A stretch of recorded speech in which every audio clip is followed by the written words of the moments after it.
warahmatullahi wabarakatuh. Waalaikumsalam warahmatullahi wabarakatuh. Kami dari kaum Polima akan menyelesaikan hasil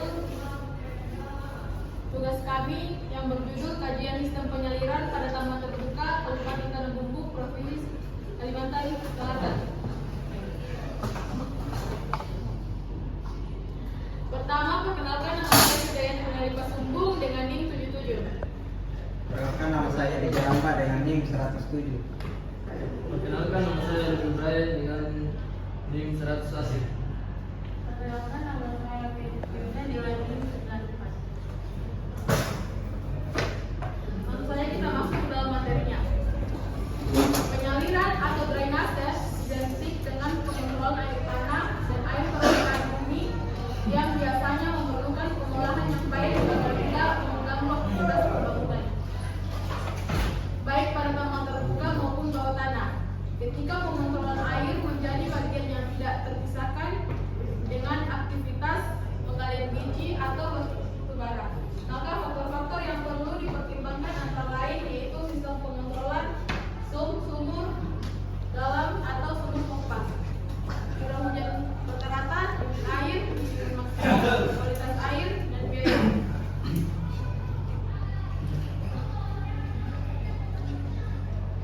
Kita masuk ke dalam rumusan masalahnya. Jadi rumusan masalah yang kami ambil yaitu yang pertama, bagaimana cara pengolahan data curah hujan untuk mendapatkan nilai intensitas hujan pada taman terbuka Kabupaten Tanah Bumbu. Yang kedua, berapakah debit air limpasan yang masuk ke dalam PDN taman terbuka Kabupaten Tanah Bumbu. Adapun dasar masalah kami yaitu perhitungan curah hujan dan intensitas curah hujan menggunakan metode Bumet yang digunakan untuk mengetahui besarnya nilai hujan harian maksimum dengan periode ulang tertentu. Metode penelitian yang kami ambil dimulai dengan observasi lapangan untuk mendapatkan data primer, kemudian dilanjutkan dengan mencari data sekunder dan studi pustaka untuk dilakukan analisis dari data dan teori yang ada. Adapun yang kami bahas nanti yaitu yang pertama sistem penyediaan tambang, dua siklus hidrologi, tiga faktor-faktor dalam sistem pertambangan. Yang pertama yaitu curah hujan, periode ulang hujan, intensitas curah hujan, daerah tangkapan hujan, air limpasan, dan waktu pemilihan sekolah. Yang pertama yaitu sistem penyediaan tambang sendiri merupakan suatu upaya yang dilakukan oleh perusahaan untuk menangani permasalahan air yang terjadi di perusahaan ketika musim hujan. Air yang masuk ke dalam perusahaan tentunya masuk dalam jumlah yang berlebihan. Oleh karena itu diperlukan sistem penyaliran tambang untuk menangani permasalahan air dan mempermudah operasi produksi kegiatan penambangan. Pada tambang terbuka ada dua jenis sistem yang digunakan, yaitu sistem main drainase dan sistem main geoteri. Sistem drainase ini dirancang dengan menggunakan saluran-saluran untuk mengalirkan air yang terkumpul pada area tambang keluar area penambangan. Kemudian yang kedua, sistem main geoteri atau sistem pengumpahan air tambang. Sistem ini dibuat dengan tujuan untuk mengeluarkan air yang terkumpul pada area tambang, terutama air tanah, melalui proses pengumpahan.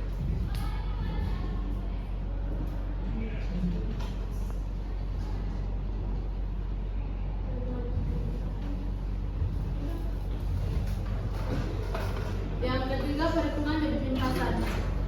Perhitungan debit air limpasan dapat ditentukan setelah diketahui luas daerah tangkapan, waktu konsentrasi curah hujan, yang waktu konsentrasi yang telah didapatkan, dan hasil perhitungan adalah 0,28 jam atau 0,001 hari, dan nilai intensitas curah hujan dapat dihitung dengan menggunakan rumus berikut. Bisa kita lihat di layar.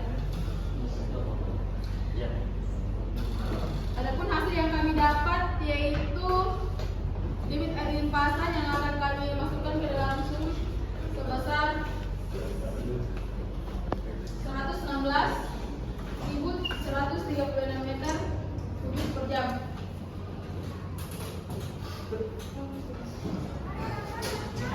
Selanjutnya sumuran total debit air yang masuk ke dasar lantai tambang sebesar 0,28 jam atau sekitar 0,41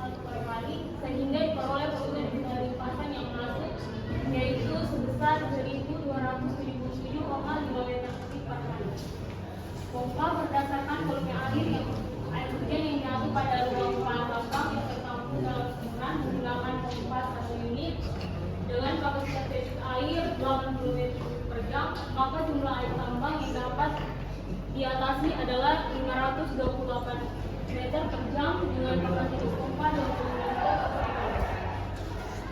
Kolam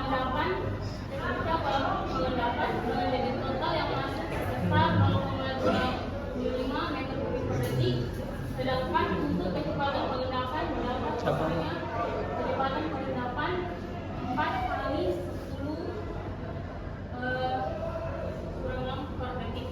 Untuk menghitung kecepatan pengendapannya, yaitu dengan menggunakan rumus yang ada di layar, maka didapatkan kecepatan pengendapan partikel adalah sebesar 0,00465 meter kubik per detik.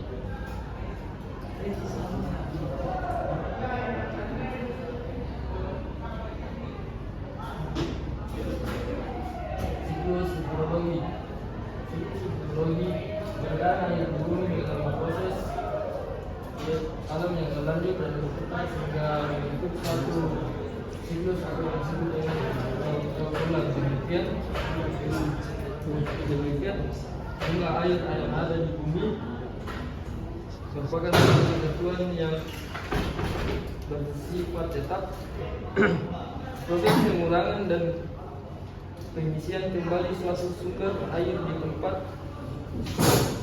di suatu bumi dari suatu tempat ke tempat yang lain membutuhkan waktu yang lama dan jatuh dalam suatu siklus tertutup yang disebut dengan siklus hidrologi yang melibatkan elemen-elemen presipitasi, evaporasi, transpirasi,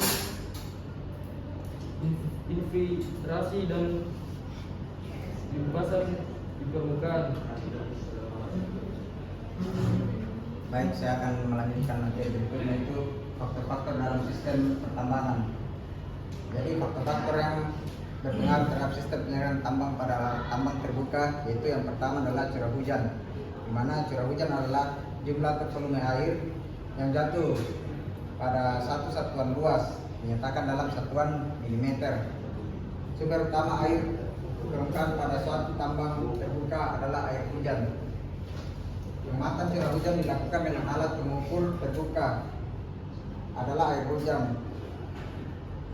Alat curah hujan ada dua jenis alat pengukur curah hujan yang yaitu alat ukur manual dan alat ukur otomatis. Alat ini biasanya diletakkan di tempat terbuka agar air hujan jatuh tidak terhalang oleh bangunan atau pepohonan. Kemudian yang kedua adalah faktor periode ulang hujan, di mana curah hujan biasanya menurut pada pola tertentu, di mana curah hujan biasanya akan berulang pada suatu periode tertentu yang dikenal dengan periode ulang hujan. Kemudian yang ketiga adalah intensitas curah hujan, di mana intensitas curah hujan adalah jumlah hujan yang dinyatakan dalam tinggi hujan atau volume hujan dalam satuan waktu.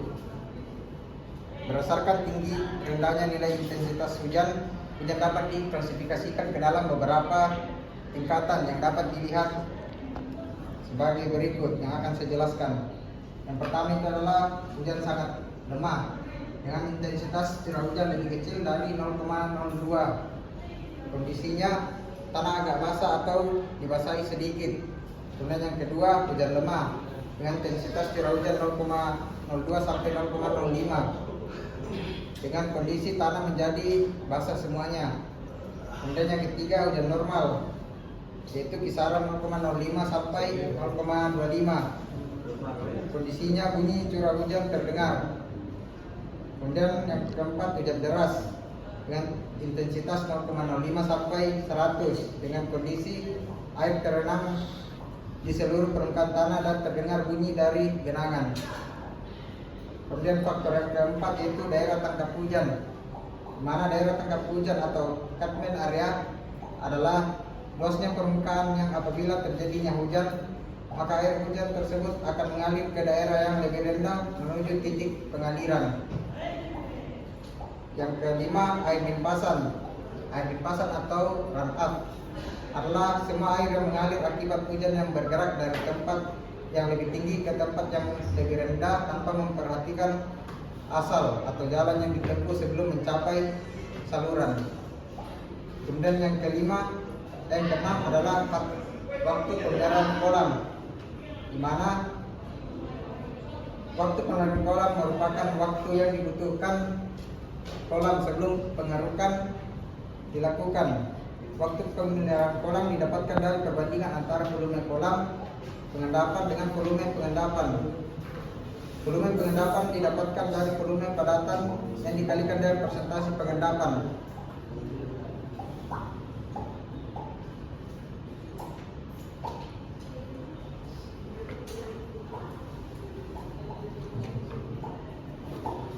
Kesimpulan yang kami dapat dari materi kami yaitu dari hasil perhitungan analisis curah hujan dari tahun 2006 sampai 2014 didapatkan curah hujan rencana 86,44 mm per hari dengan intensitas curah hujan 30,27 mm per jam dengan luas daerah tangkapan hujan sebesar 4,26 km.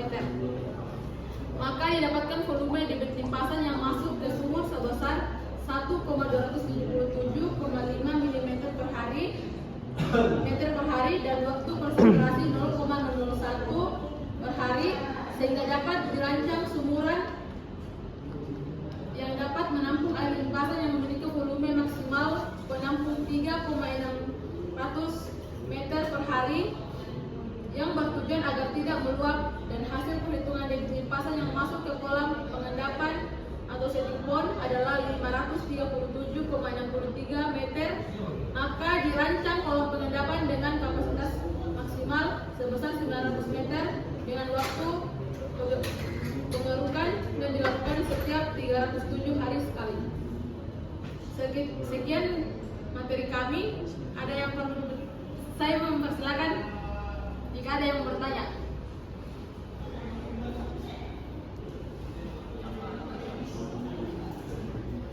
Apakah ada yang bertanya?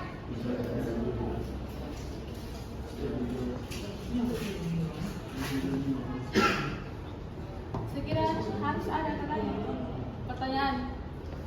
Satu mau Dijelaskan kembali. mau dijelaskan kembali?